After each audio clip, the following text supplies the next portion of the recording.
Hi,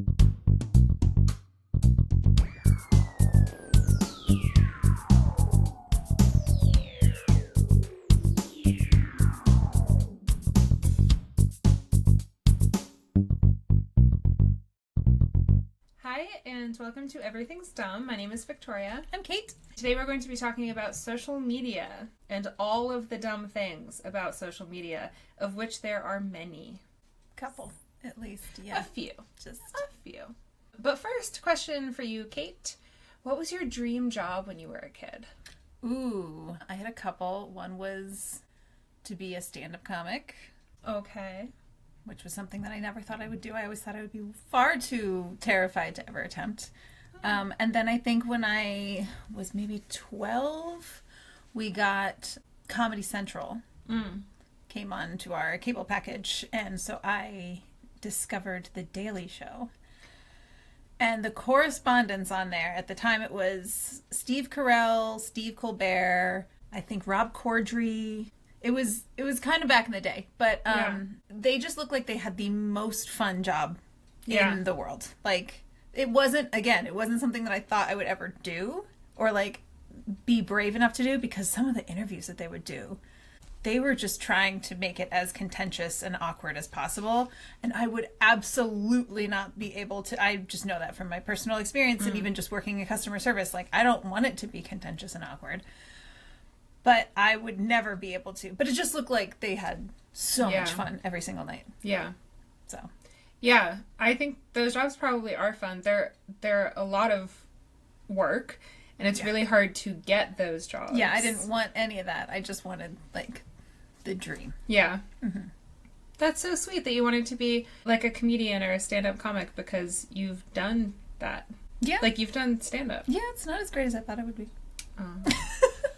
What part of it do you not like?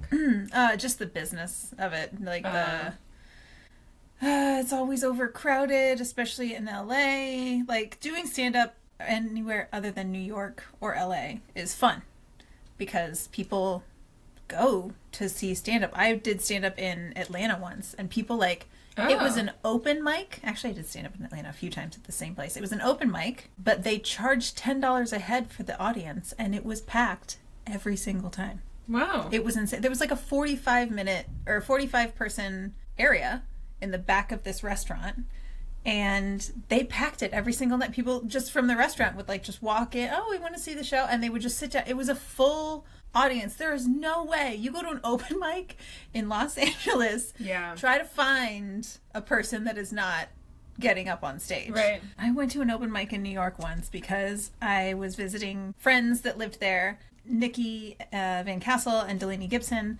I was visiting them, and they both wanted me they wanted to see me do a show, and I was like, well, I can't book a show. Like, I'm nobody, but I can find an open mic and, like, book a headlining show sure. in New York Meet City. me at Caroline's. Sure. So I found this open mic that was near somewhere in the city, and we all went and got, like, drinks beforehand, and then we went to this open mic, and of course there was this open mic it was a real club, a real actual comedy club in New York, but it was at 5 p.m., 3 p.m., something like that. So it was definitely, like, they just had the bartender come in, like, an hour early or something and, like, handle the, whatever, 10 of us that showed up to the open mic. And I remember distinctly, it was $5 for 5 minutes, as it often is. You pay $5? Yep. You pay. Okay. That's why it's crazy that in Atlanta you can go to an open mic and they are charging the audience $10 to get in. And you don't have to pay anything as the comedian. You don't get any of that $10, of course. Right. But you at least don't have to pay, and you're telling jokes to a room full of people. Anyway, we go to the opposite of that in New York, and I show up with 2 people that aren't performing, and it was $5 for 5 minutes, or you could get a drink. Oh, okay. And so I was like, well, I'm going to buy a drink. I'm not going to just pay you $5 for nothing. Rather get something out of it. Exactly. So I ordered a drink. Of course, the cheapest drink is like $11. Sure. And I ordered a glass of wine because I was like, whatever. Like, I didn't want a beer because I was like, I don't want to burp on stage. And so I ordered a glass of wine, and she gets out that, like, gallon jug. Oh, God. I was like, $11, eh? Great. But she was going around taking, it's $5, and then take $5. It's $5, and then take $5. And she goes to my 2 friends. She's like, it's $5. And they're like, oh, we're not performing. And she just went, well, why are you here? Like she was shocked that there was an audience. Why would you? Oh my gosh. Why would you? Well, we're just here to watch our friend. Oh, okay. I guess you can just sit over there. Like it had never happened before. Wow. Is that okay? So yeah, not my favorite. Is there too much stand-up in the big cities, and that's why people just don't even go anymore? Yes, exactly. Okay. That's why most comics like to go on the road, because they can like fill a theater. Like in a smaller town, people are so excited. Exactly. That the show. Okay. Yeah. That makes sense. Yeah. Oh, I'm sorry. I wish you liked it more. I mean, I'm just too lazy for it, so I'll just try podcasting, and hopefully that'll do something. Well, you like comedy. Yes. So I guess however you can fit it in. Exactly. Works out. Yeah. The laziest way I can be a comic. Yeah. Is the route I'm going to take. Besides, most of these people go out on the road and then build this whole career, and then they just start podcasts anyway. Yeah. So I'm just skipping, like, all the work and success. Yeah, exactly. And, like, living on the road. Yeah. And having to drive through the Midwest. Nope. Sorry if you live in the Midwest. I'm not sorry for saying that, but I'm sorry that you live in the Midwest. Yeah. Apology. My dream job when I was a kid, I think when I was really little, I wanted to be a photographer because I would read, like, National Geographic and see, like, nature photography and photographs of animals and stuff like that, and I loved that. Yeah. So I wanted to be a photographer. And then I wanted to be an actor because we finally got cable or Dish Network or whatever when I was in like 7th grade or something. Okay. So I started watching the Disney Channel and I was like, oh, that looks quite easy. And so, sorry, these people are making a lot of, like, this is what they're doing full time and they're making a lot of money. That looks fun. And, like, I grew up with two parents who worked full time in offices, and I'm very lucky that my parents both worked full time. But they would come home and, like, complain about their jobs. And I was like, oh, you could have a job that you enjoy. Like, acting looks so fun. Did it not occur to you until you got cable that acting was a job? Well, I knew, I mean, obviously I saw movies and I went to a lot of theater when I was a little kid. She wasn't allowed to watch secular things. No. It's not like that at all. It's just, I think on the Disney Channel just like slightly Amish. No big deal. No, not just Amish. Slightly Amish. I'm not the one from Pennsylvania. I know, but I wasn't raised like I was in witness protection up until a certain No, I just went to a Waldorf school. And they didn't want us watching TV. Like, those are real. Anyway. If I were in witness protection, would I make it sound like I didn't have a life before a certain You may age? not have known. Okay. Anyway, I think the Disney Channel did a lot of, like, here are our stars, and, like, aren't they so, like, behind the they're curtain just stuff. like you. Gotcha. And I was just like, oh, yeah, that looks fun. So I wanted to be an actor, and I did a little bit of, oh my god, I haven't shown you this video. Okay, I did a little bit of, like, community theater with my friends, Grace and Maria, who are my two, like, childhood best friends, and they're twins, and I'm friends with them to this day, and I love them very much. But Grace sent Maria and me a video a week or two ago that is of us doing the Canterbury Tales in Charlottesville in 2002. So we were, like, kids. And she recorded it on her phone, and she was playing like, the VHS tape on a TV, and then she got out her phone and recorded it. So it's, like, not the best quality, but it's pretty good. Is this, like, were you at a theater, or were you just in your living room? No, we were doing, like, a community theater in Charlottesville, but it was so small. Gotcha. I mean, you could fit, like, maybe 4 people. It wasn't even a proper stage.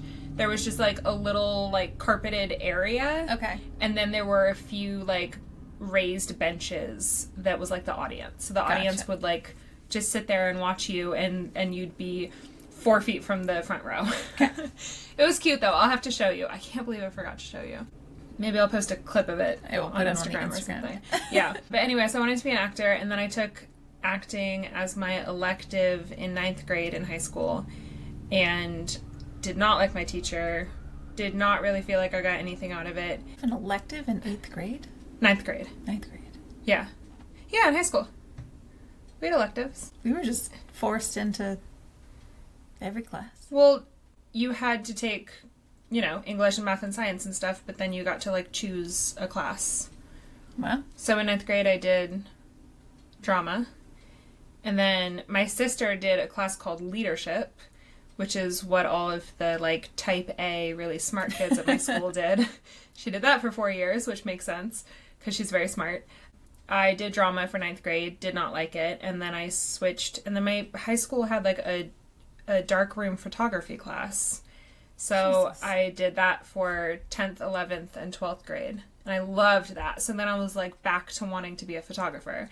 And I wanted to be a nature photographer. I wanted to do underwater photo shoots or I guess it's not called a photo shoot, but I wanted to take photos of whales and sea turtles. And I wanted to go to Africa and take pictures of elephants.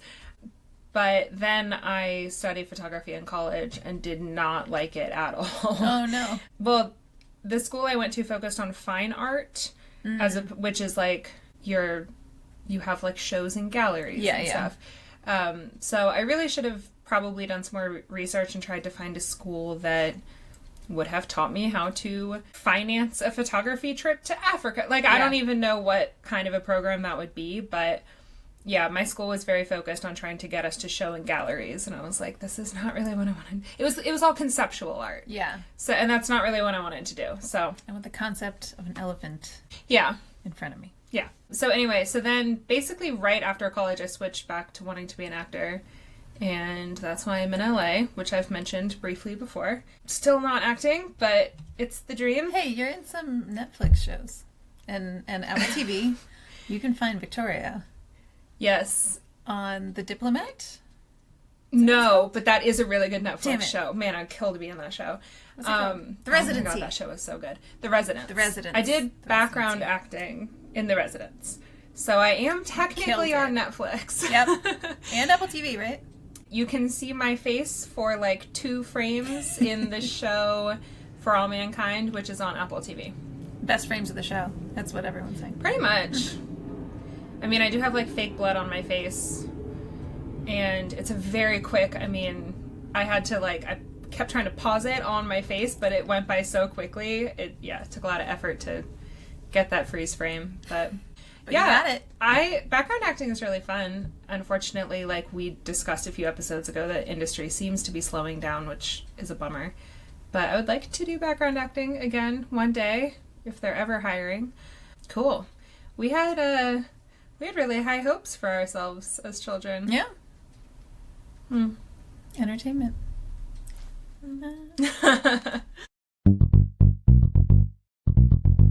Okay, so today we're talking about social media. Here's a quick recap of the social media companies and when they were founded, some of which I have never heard of. Have you ever heard of 6 Degrees? I don't think so. Okay, so that operated from 1997 to 2001. Ooh. So it was not very long-lived. No. And then Friendster. Okay, I've heard of Friendster. Okay, so that operated from 2002 to 2015. Okay. And I feel like I vaguely heard of that. Definitely never used it. No. LinkedIn, I think, is technically considered social media. It is, yes. That came out in 2002. And then MySpace came out in 2003, 2004. Yes. I had a MySpace. That was the first one I had. I don't know whether I had... Yeah, I think I had MySpace first, yes. Yeah. MySpace was fun. I liked it. Yeah. It's still around, but I don't really think anyone uses it. Oh. Yeah, well, the website still exists. Okay. You can still log in if you remember your login information. Yeah.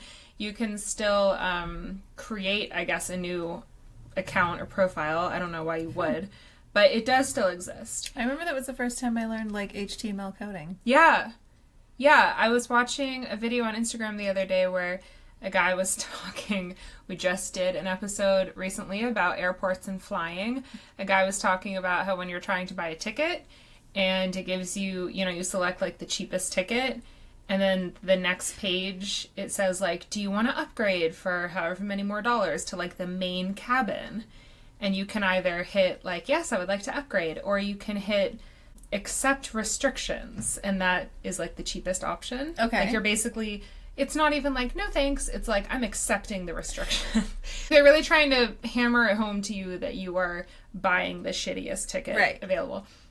But in this video, he was like clicking. Yeah, exactly. He was clicking on the accept restrictions option, but nothing was happening. He was like clicking on it and it wouldn't do anything. So then he went into the coding of the website page and changed a bunch of stuff and made it so that you could click on it. Holy shit. And then he was, I think it was American Airlines, and he was like, American Airlines, I should not have to know coding to buy an airline ticket. And then I glanced at the comments and everyone was like, thanks to MySpace, I actually know what all of those coding terms mean.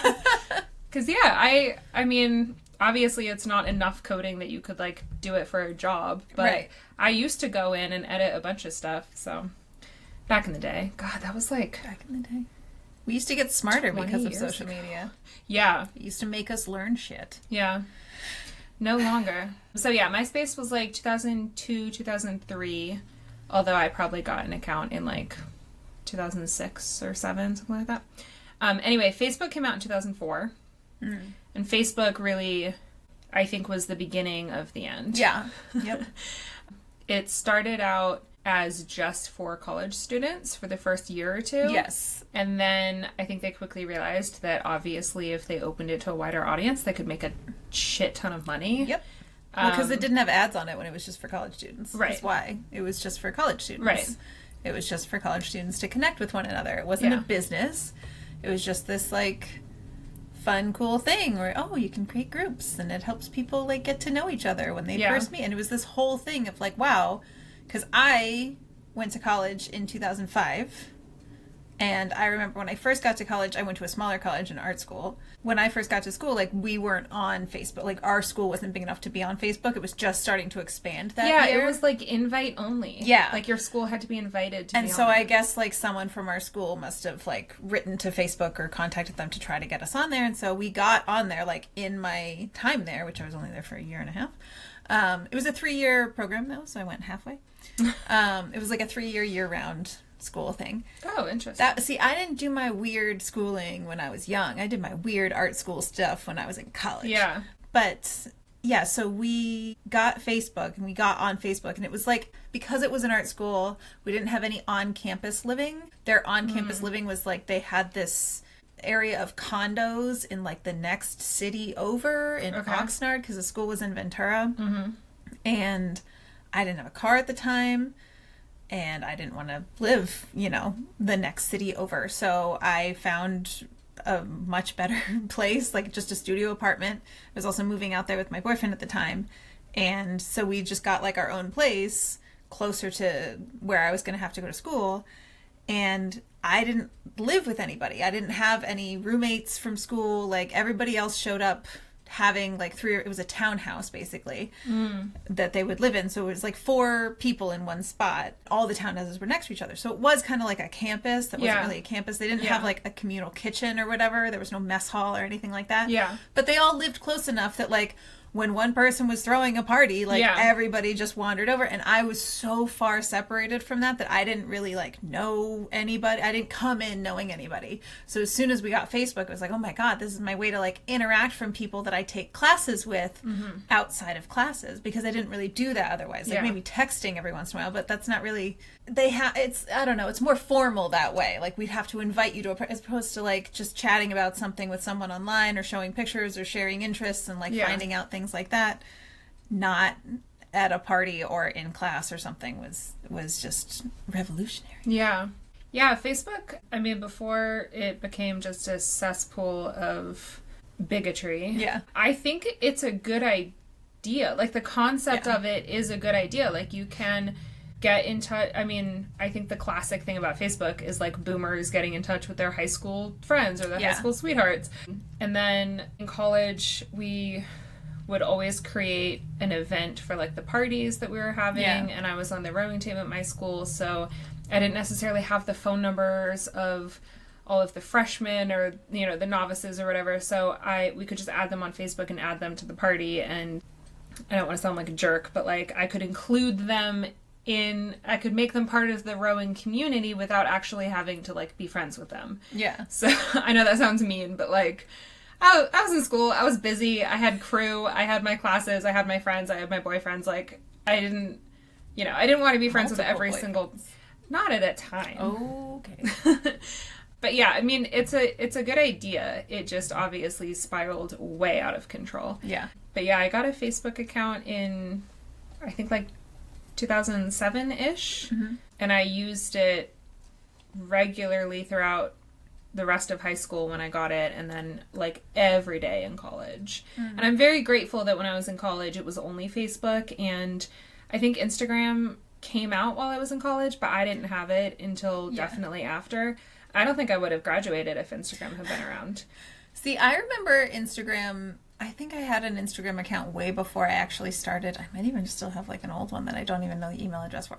But it just was a way, like, I would never post on Instagram. It was just, they had all those filters that you could use to take photos with. Oh, yeah. Like, it didn't used to be like take a photo and then put it in a filter. It was like you could go to all these filters and like take these really cool photos. Okay. So I had an Instagram account just purely for taking the picture. The filters that they had. Yeah. And then I would just save the photo and then just have a really cool filtered photo that I had taken. Yeah. There are a lot of little, I don't even know if they count as social media, but things like Flickr and stuff like that. Oh, yeah. For photos. Yeah, where it was like editing stuff. So I feel like that's kind of what you're talking about. Yeah. So Facebook was 2004. YouTube was 2005. And the first video posted on YouTube was in April of 2005. So just over 20 years ago. Wow. And the first YouTube video was 19 seconds long. And it was a guy, I assume it was the guy who founded YouTube. But it was a guy standing in front. He was at the zoo and he was standing in front of an elephant enclosure. Aww. It was 19 seconds of him just being like, oh, those are the elephants, and the interesting thing about them is that their trunks are really long, and that's about it. And then that was the whole video. So captivating. Now, yeah. And now people are making like hour-long vlogs and making millions of dollars and stuff, which... Podcasts, which is crazy. Yeah. Who would ever watch that? do I don't something know. like that? So that was 2005. Twitter was 2006. Which actually, along with Facebook, has probably done the most damage. I think Tumblr came out in 2007, which I used to peruse, but I never really used. Instagram came out in 2010, and it came out for iPhones in 2010. It didn't come out for Androids until 2012. Aww. Which I think is pretty funny. That's really And then also in 2012, Facebook bought Instagram for $1 billion. Yep. Which was probably a smart investment on their part. Yeah, definitely. Yeah. Snapchat in 2011. TikTok not until 2017. Yeah. That seems recent. It is. TikTok Also, is I very wonder recent. if Kesha got any money for that. I feel like she should have. Ooh. And then, did you ever hear about Google Plus? No. I feel like I used to get emails from, because I have a Gmail account, like from Google inviting me to join Google Plus, and it was like That's sad. their exclusive social media. It was like invite only. I couldn't find anything about when it started, but it shut down in 2019. And I'm like, I never joined that, and Yeah. I don't think anyone did, which I'm sure is why it shut down. Yeah, probably. But yeah, so all of these social, I mean, if we leave off 6 Degrees, which was the first one, then between 2002 and 2011, there were like 8 different social media sites. So the early noughties was a booming time for social media. Crazy. Yeah. So today, 5.2 billion people have at least one social media account, which, in case you were wondering, is 64% of the global population. So I have a question because I have heard something. Well, from my personal experience, I had a Facebook page way back when that I do not know the email address to. I do not know the password to. I took everything off of it. Like, I removed all my photos and everything off of it in, God, when did I get rid of it? I don't know. Over a decade ago. It was a long time ago. Oh, okay. And I remember when I was shutting it down that I wanted to delete it. Yeah. And when I looked into it, the only way to delete your Facebook page, at least at that time, was to send an email to Facebook, writing them a letter explaining why you wanted your account deleted. And if they found that that was worthy of deleting, they would delete your account for you. Yeah. So I remember a news story that came out like years ago when Facebook was really, really first getting popular with everyone everywhere. And it was about how Facebook is becoming a digital graveyard Yeah. because people can't delete the accounts of loved ones that have died. So there are so many Facebook accounts, Yeah. but they don't want to delete them because that's part of their numbers. That's part of their however many billions of people Yeah. are on Facebook. It's like the Mormon Church posthumously baptizing people to say that their numbers are up. What? You don't know that? No. Yeah, they I baptize try to dead people. ignore They stuff about baptize a lot religion. of famous dead people, which offends a lot of people, but they baptize Yeah. a lot of dead people to say that their numbers are like... I mean, higher that's than so transparently Yeah. foolish. Like, that's such an embarrassing thing to do. They don't care that that makes It's them a look like religion. idiots. Oh, it's a religion. I guess, okay. Um, That's a fair point. yeah. Yeah, when I was in college, I very briefly dated a guy who I was kind of obsessed with, and I was very sad that it was only brief. But anyway, so I was an art student in college, and he was an art student, and he was a few years older than me, and he was much cooler than I was.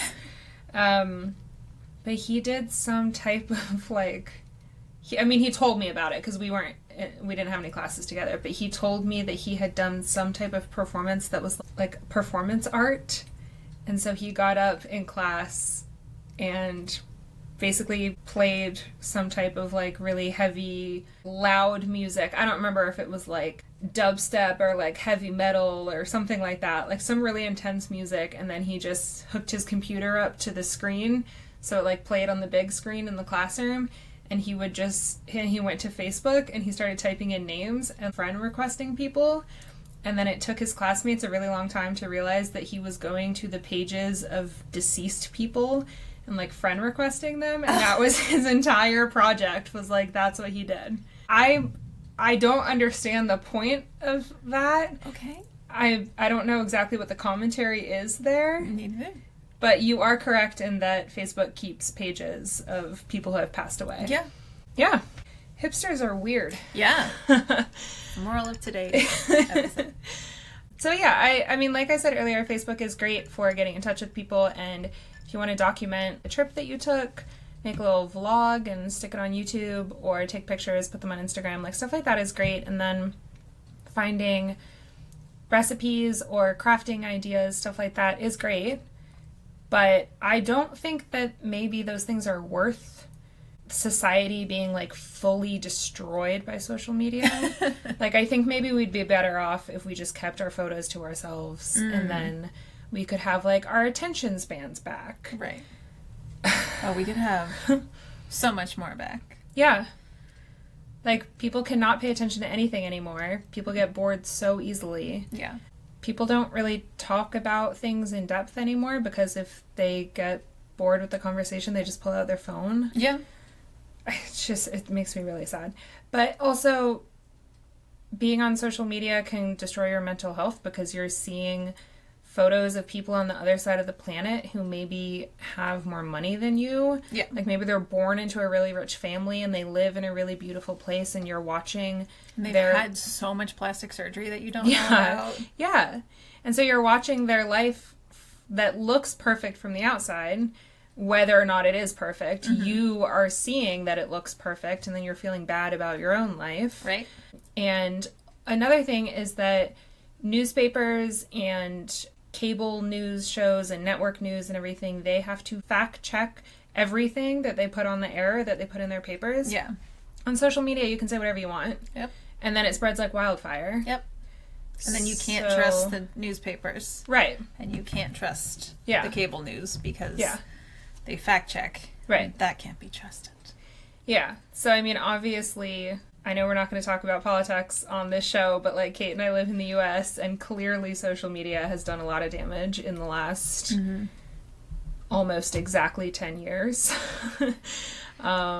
So yeah, I have some qualms with it. I have a lot of complaints about the very deep and important things that are bad about social media. But like I said, we're not going to talk about that stuff. So instead, I'm going to talk about the dumb stuff on social media. And I'm just going to... be a while. I'm just going to read this list of things that I've written down. Strap in. Feel free to comment if you feel the need. That's fine. Okay. If you feel the need. If you must. No, like, please contribute. Okay, here are the things that I hate about social media. First of all, I guess I'm mostly talking about Instagram because that's probably where I spend the most time on social media, but this does kind of apply to everything. But everything being, like, perfectly polished and curated is so annoying. And then also everything is monetized these days. Yes. And I understand... I mean, I've mentioned this before, I think, in the recipes episode. Like, some people just, for some reason, can't get a job for whatever reason. They apply to a ton of jobs and no one hires them. Or maybe they can't afford to go to college or something like that. So having social media where people can make a living is maybe not the worst idea. Yeah. But the fact that, like, people don't post anything real anymore because they just want to appear to be perfect. I just don't like anything about that. I would so much rather follow someone's account if they do post pictures of themselves that don't look perfect. I mean, if they're posting a picture of themselves that's not perfect to try to fit into the niche of, like, I'm a real person, that's also annoying. Yeah. Well, we've spoken about this before, where, like, how many times do you see a post from someone on social media being like, I've been having a really hard time the last month and I've been going through a lot of dark days. And it's like, bitch, the past month you have been on Instagram. I just woke up and put on this and this was my perfect morning. And it's like, you've been lying to me for the past month with all of these posts that half of which are sponsored. And now it's, well, I've been having a really hard time, and I try not to let it... Well, what the fuck? Like, now I'm supposed to feel bad? But, like, It's kind of hard to feel as bad for someone if you look back at their Instagram feed and see that they've been lying. Yeah. Because if someone posts a video and says, like, this past month has been really rough, then it's... I do feel bad for them. Right. But then if I see that they've been posting, like, perfectly filtered... like thirst traps, and if a lot of them are sponsored, and I'm like, well, so you're just a liar. Yep. Have you ever heard the phrase, like, Insta-worthy? Like, people, someone will, like, write, not like an article, but write, like, a blurb about a restaurant and be like, this appetizer is so delicious, and they're Insta-worthy summer salad. Yeah. And I'm like, I feel like a lot of us want to move away from social media being so polished and beautiful and perfect. So maybe stop using the word, like, don't create things that are Insta-worthy. Just make the salad taste good. It doesn't have to look good in a picture. But so that's the other thing. I mean, beyond, like, all the damage that social media does to a person when they're participating in it, the people that have to create the content. Have you gone to a brunch in the past 2 years where there wasn't a table of people, like, posing for photos and taking pictures, and the whole thing is all just for show? You know, those Instagram videos of those women that have, like, 30 different plates of all the breakfast foods and all the spread, and you know that their server has just been through a hell of a time getting them everything, and they're just, like, taking one bite of everything, and then everything's just going to get left on the table.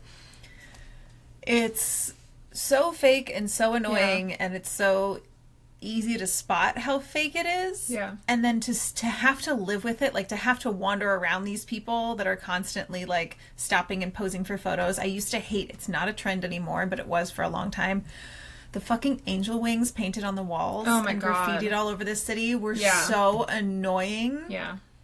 Those photos were, it's like, it was just such a bad trend. Yeah. I mean, I would argue that almost all of the trends are bad. Yeah. Here are some that I think need to die right now. Today would be great. 2 years ago would be great. tapping your nails on everything. Oh my god. Like, if you've ever watched a single makeup tutorial or like a get ready with me video, which, can I just say, why are we calling it like do this with me? I'm not doing it with you. I'm sitting on my couch. The only time that makes sense is when it's like an exercise workout. Sure. It's like, do sit-ups with it. They actually want you to get up and do the sit-ups. Right. But yeah. But like, come get Botox with me. Yeah. Come to brunch with me. Get ready with me. Mm-hmm. I'm not going to then get out my makeup and do my makeup while you're doing your makeup. We can do it together. I just hate it so much. Like but yeah, all of the picking up the product and tapping their nails. Oh my god. Why are we doing this? I honestly don't give a fuck what the product is. Like, link it below, put it in the caption, and if I care, I'm not gonna remember. Right. I'm just gonna use this. Like, it's so annoying. And then they do the. Yeah, they hold it. It's gotta and be. they have to hold their hand up behind it so it goes in focus. And then it's like that, and then you have to like.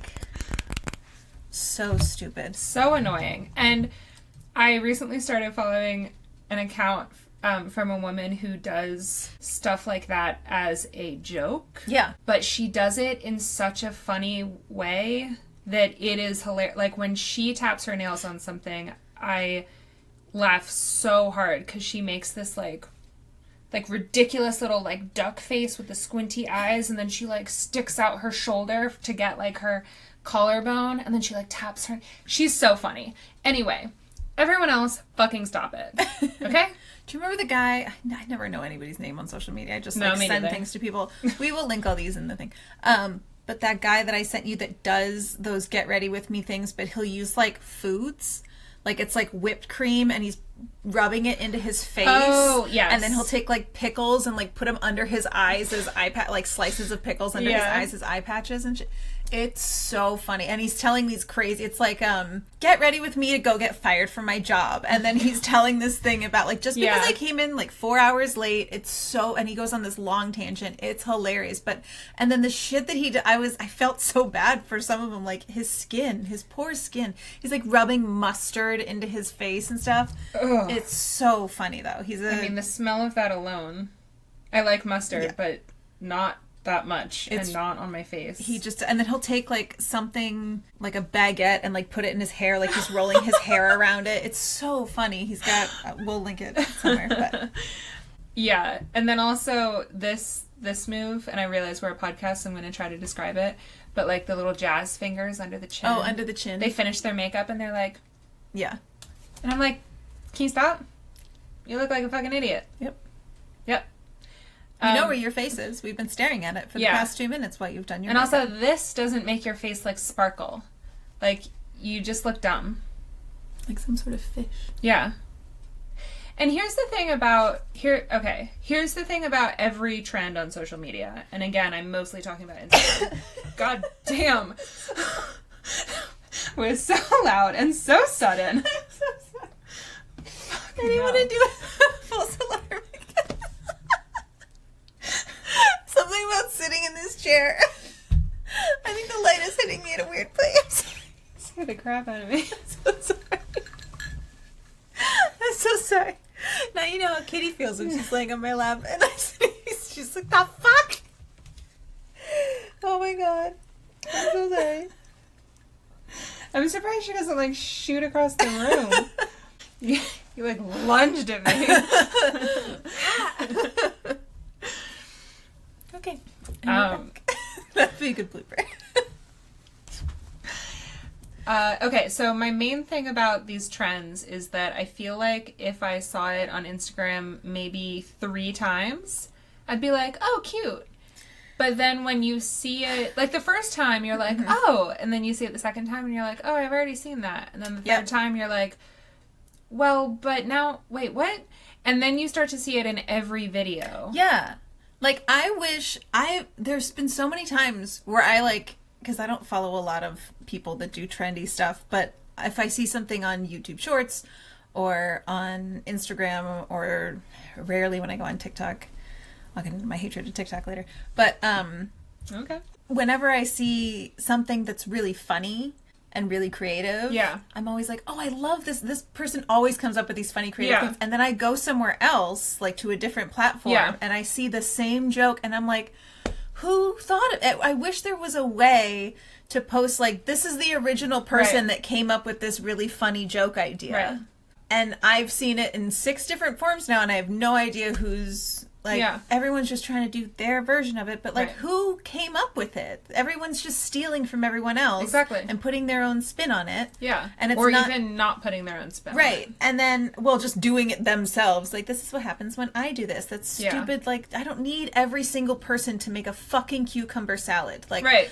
it's gonna be this. My spin is I put smoked paprika instead of regular paprika. It doesn't fucking matter. Like, I don't care. I know the recipe. I'm not gonna make it. Like, it's fine. I'm watching this video, and I've watched 7 of these videos, my but I'm still not God. going to make this cucumber salad. No, now I think it's stupid because you're all doing it. Yeah. These trending quotes. The first time I saw this, I thought it was so cute. It was a video of a woman who posted a bunch of photos of her cat, or videos of her cat, like, into one video. And it said across the video, like, I almost forgot this was the whole point. And I was like, oh, she's saying that the thing she cares about most is her cat. And, like, even on her kind of sad days, she should really just focus on how much she loves her cat. And that'll, like, bring light into her life. That's so nice. And then over the next few days, I have now seen 1,000 of them. Yep. And I'm like, oh, I take back my aberration. Exactly. Like, I regret that I even thought it was original one time. You were just following a trend. You were tricking me. Yeah, and then like, my Roman Empire is blah, blah, blah. That has been used to death. People say that about the smallest thing. Yeah. People post... This actress showing up to this award show wearing this dress. What? I was just going to say, every single dress Taylor Swift has ever worn, people are like, this dress is my Roman Empire. And I'm like, really? That's pathetic. You think about this dress all day long, every day? Because that's what that means. Yeah. That, like, the idea of the Roman Empire is that men think about the Roman Empire all the time. What do you think about? You really think about that one kind of okay dress that someone wore 12 years ago? Yeah. How does that affect your life enough for you to... Anyway. And then also, when people are like, what I wish I knew at the beginning of my whatever journey, like fill in the blank journey. First of all, why are we calling everything a fucking journey? Like, you want to lose 40 pounds, lose 40 pounds. It doesn't have to be a weight loss journey. It really doesn't. But, yeah. And then the thing where people will post, like, a 3-second video, and then it says, you know, my tips for, again, like, weight loss. Yeah. Like, here's what I wish I knew. And then there's just an arrow emoji pointing down. God. And then the video just plays on loop. And I'm like, so now I have to read No. caption? Sorry, comment weight loss and I'll DM you Oh my God. my tips. But then if you go in the comments, people are commenting other things, and then that person still responds. Like, someone will comment, like, oh, I like your shorts. And then the person responds, like, check your inbox. And I'm like, they didn't comment. You didn't tailor the your thing. bot to Yeah. actually... Yeah, need so the- clearly you're not even reading your comments. But I just think it's so annoying. I'm like, Instagram is a video and photo app. Mm-hmm. Do not make a 2-second video and then write a 9-paragraph caption. Yes. Make a fucking video with everything in the caption in the video. Yeah. Like, do a voiceover. Yeah. Sit down and just talk into the camera. But they don't want to put in that effort. They just want to put, like, a 2-second video of them, like, doing a cartwheel, and then I'm supposed to sit there and read a caption. I'm not going to read your caption. I would argue that typing out a caption is more work than Right. just fucking saying it into... If I had Right. to write these every time, I would not be doing a podcast right now. Right, so just make the video. Yeah. But I think what happens is that they want their videos to be really short They so want that the it plays on engagement. loop. Yes. And they want the engagement. And Yeah. if you click on the thing to make the caption bigger or you Yeah. comment... So while you're reading the caption, the video plays in the background 29 Yes. times. And then they get 29 plays. Yeah. So we see through you, and we're judging you for it. Another thing, this drives me fucking crazy. Have you heard of, like, a photo dump Yeah. on Instagram? Yes. So basically, if you don't... I mean, I never post on Instagram. I think on my personal account, I went, like, 3 or 4 years without posting. Yeah. I only just posted recently because I posted some photos of my nephews. But anyway, so let's say that you normally post once per week. Right. And you only post your favorite pictures. But then there are some other photos that you also kind of like, but you don't want to dedicate a whole post to it. So after like 3 months, you post a photo dump of your, B-list photos from the last few months. That's a photo dump. So you can put up like 15 pictures that you like, but they're not the star of your Instagram feed. Uh-huh. So it's supposed to be a dump. You just dump them into the post and you put them out there and it's fine. I keep seeing instructions on how to curate your photo dump. What? Like, I saw a video once where a girl was like, here's how to make the most engaging photo dump. Like, first, put a selfie. And then the second photo should be like a vacay pic with your girlfriends. And then the third one is of brunch. And then the fourth one is like working out. And the fifth one is your pet. And the sixth one is nature. And I'm just like, stop curating everything. Oh my god. So that everyone can be exactly the same. It's so and fucking do exactly fake. the same thing. Exactly. All of the time. Yeah. Have you heard of the sad beige babies? Well, I think I know what sad beige is, but what babies? Yeah. So Is this about to really depress me? yeah. So Okay. you know the sad beige moms Yes. on Instagram. Yes. Everything in their house is white or beige. Or cosmic latte. Sure. If you're feeling fancy. But everything, living room is all white, walls, Yep. white, Yeah. couches, white, furniture, white, Which is not practical, Cushions. especially if you have children. beige accents. Yeah. That's it. So apparently the sad beige moms are mothers who have this aesthetic that they want to stick to, and that God. includes their children and their children's toys. No! So they will find these brightly colored rainbow toys for kids and either paint them or get them made specifically in beige and white tones. That is so fucked. to go better with their aesthetic. And what they don't understand is that a baby's developing These brain kids are going to be colorblind. needs color. Yeah. It is part of their development. Yeah. You are literally hurting your child's brain for Instagram. And not even in a way where you give your child Instagram at too young of an age and it hurts their Right. brain. In a way that you are now curating your surroundings to look a certain way with certain colors. Ugh, I hate that so And much. that is bleeding onto your children who are now not going to develop eyes that are as well able to adapt to colors. Right. Because you didn't want it to look bad in the background of a photo of your fucking manicure. That's awful. Yep. Yeah, I heard on a podcast that you listen to, so you might know this story. But someone said that they heard about a couple who got divorced because the woman was angry with the husband for taking a video of one of their children taking their very first steps, and the husband had a beer bottle in the background.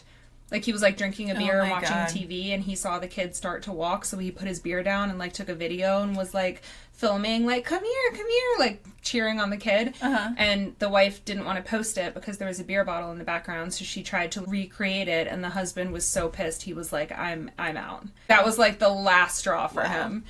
I can't imagine. Oh my God.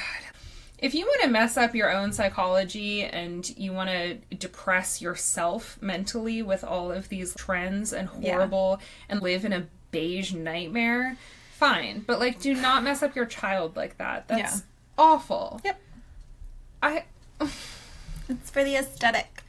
Also, the word aesthetic. I don't understand when. You know, there's like the word of the year every year. Yeah. I wish we could have like a word that we kill every Yeah. year, and that would be one of them. Well, people on Instagram are like, I want my bedroom to be aesthetic.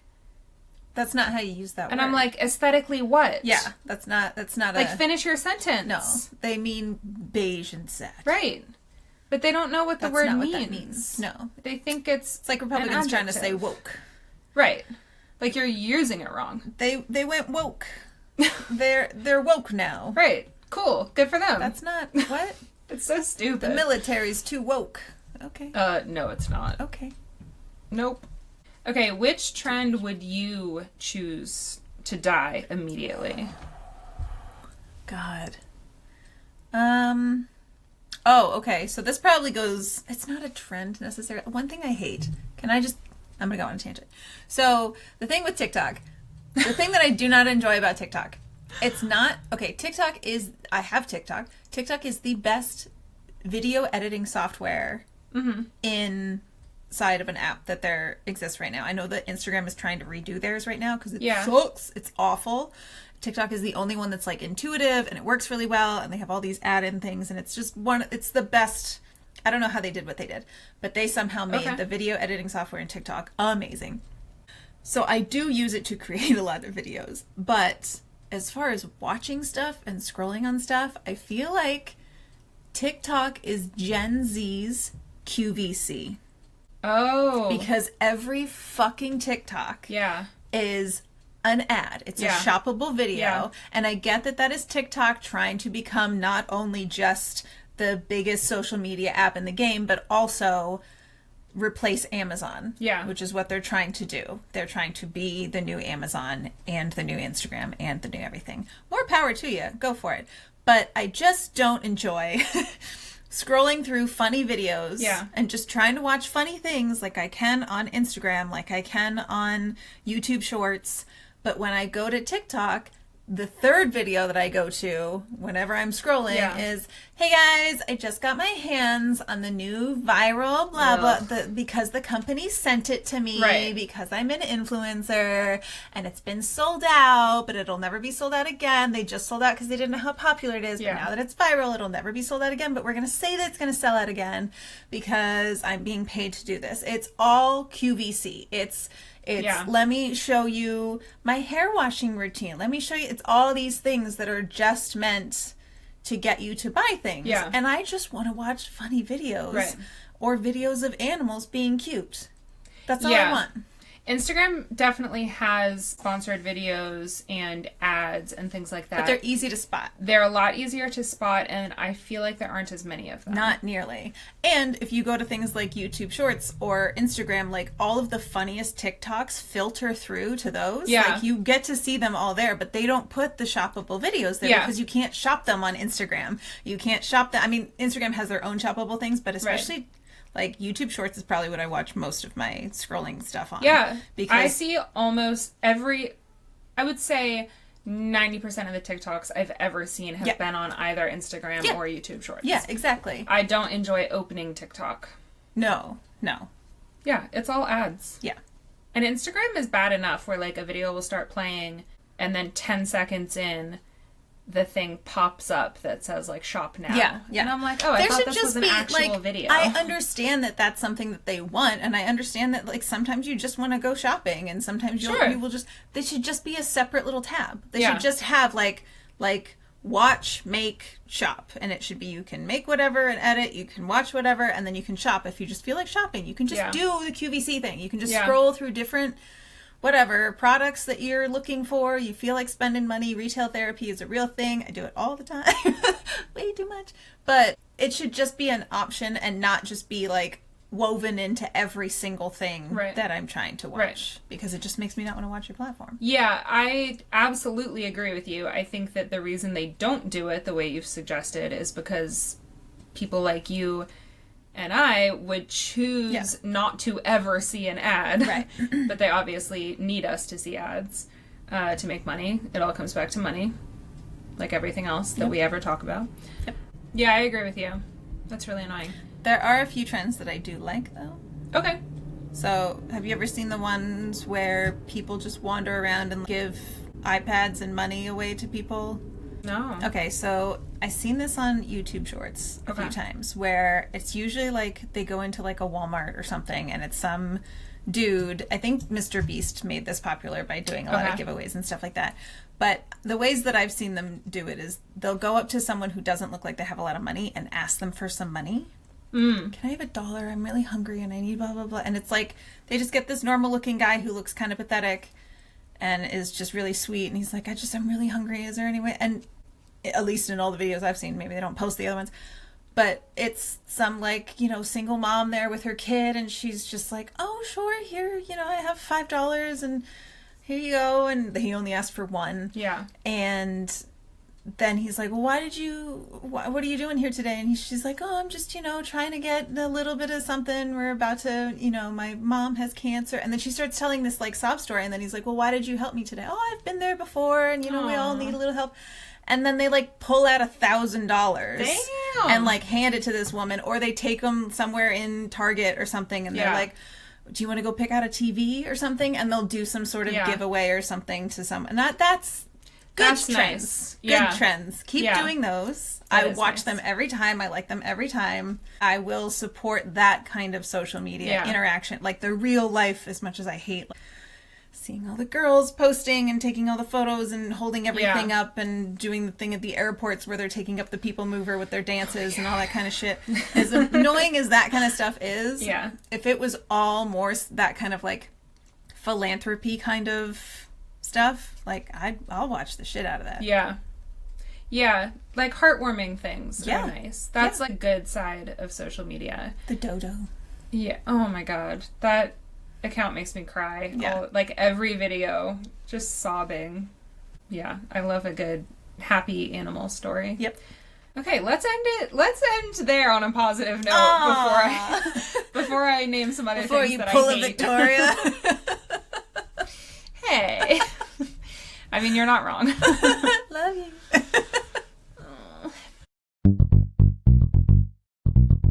Okay, so for our closing segment today, I have put it under the label of mind-blowing shit, but I'm not sure if it really reaches that threshold. Is it a 5 frivolous facts minus a few?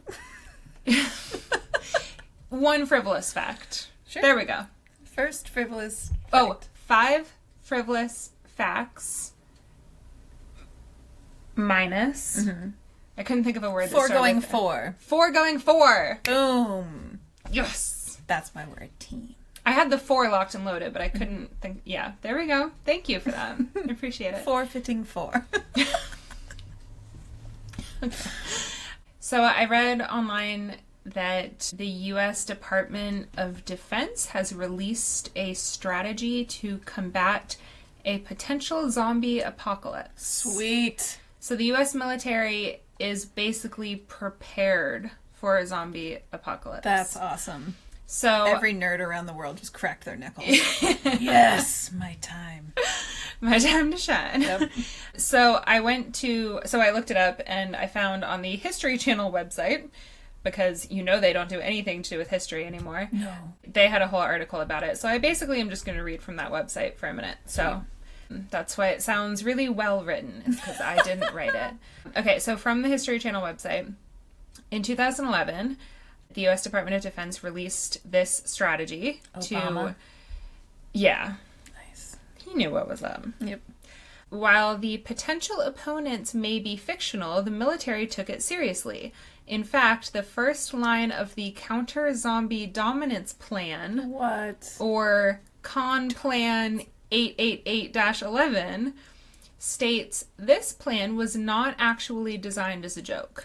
So, like, when you open the plan and you see it's about zombies, you'd probably be like, oh, what, April Fool's or something? But then the first line of it says, this plan is not actually a joke. Nice. Like, this I like is real. that it was, that they may be fictional, but maybe not. Right. Well, we don't know. Also, I have a really sad story about chickens. Okay. We're not ending on that. Well, then let me tell it right now. Okay, tell the story about chickens, the sad chickens. Well, you know how in the U.S. we have the horrible factory farming practices that are terrible to animals and the environment, and the people who own the farms are also being manipulated and oppressed. It's all bad. I've heard of it, yes. Yeah. There were a bunch of chickens who needed to be euthanized. Ooh. I don't know why. So they tried to use carbon monoxide to, like, kill them. Humanely, yeah. And it didn't work properly.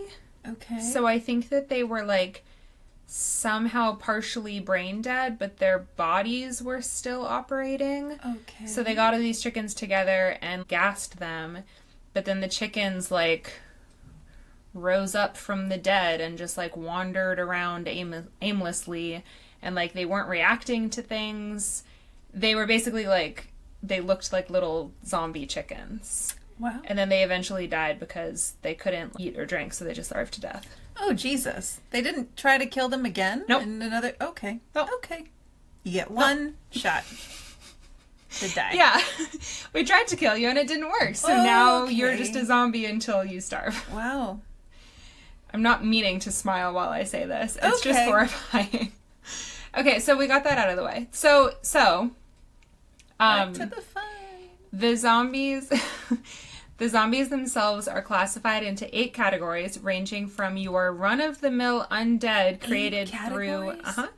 created through bacteria and pathogens in the air, and evil magic zombies created by a mystical unknown source, to vegetarian zombies who eat herbaceous orbs to satiate their unending craving for grains. So that would have been the chickens. Yeah. Yep. Grains. Yeah. This plan laid out a 31-page strategy in 3 parts. First, to create and uphold a defensive plan to protect humankind from mind-munching predators. I did not write this. God. Secondly, to establish procedures to eradicate any threat of zombies. And then third, to restore law and order to a war-ridden economy. Because the economy is so important. Mind munchers. Yeah, mind munchers. And then they also spelled out the fact in this plan that laws prohibiting military violence are only geared towards human and animal life. So in the case of Zombies. they're fair game Cool. because they're not humans or animals. Okay. They're just zombies. They're just like us. Yeah. And then I also read that the CDC, which is the Center for Disease Control, which is in Atlanta, Georgia, they wrote an article about how to prepare for an emergency, and they tried to capitalize on the zombie craze. So they wrote it as if you were preparing for a zombie apocalypse. Yeah. But it gave like really practical Like tips. generic practical things. Like if the zombies are coming, gather water and medicine, you'll and need like water. pick an evacuation location for your family to meet at if you get separated. But it was just like Zombies really... can smell your unpreparedness and will come after you faster. Yeah. I tried to find that article on the CDC website, but my laptop would not let me visit that page. It kept telling me that it was someone posing as the CDC, and it kept saying, like, you should go back. So I couldn't find the article, but I did read on many different websites that the CDC did this. So your laptop is a zombie. Yeah, it does not And want me to will not be allow prepared. you to be prepared for the Yeah. zombie apocalypse. Good to know. Isn't it crazy, though, that the government was like, and also if there are zombies, here is our plan. Yeah. Yeah. The things our government spends money on. Interesting. All right, well, that about does it for social media. Thank you so much for It's listening. done now. You can log off. There's no more social media from here on. We've solved it. Speaking of social media, please Oh, right, but first. follow us at Everything's Dumb Pod on TikTok, Instagram, Facebook, YouTube. Our email account is everythingsdumbpod. I forgot what I was saying for a second. It's been a long day. She's a zombie. At At gmail.com. At gmail.com. Everythingsdumbpod@gmail.com. Sorry, I'm really tired. So you can listen to our audio episodes wherever you get audio podcasts, such as Spotify or Apple Podcasts, and you can watch our videos on YouTube. Yay. So please follow us and reach out to us if you have any ideas that you want us to talk about, if you have any dumb topics you want us to talk about. We would love to hear from you. Mm-hmm.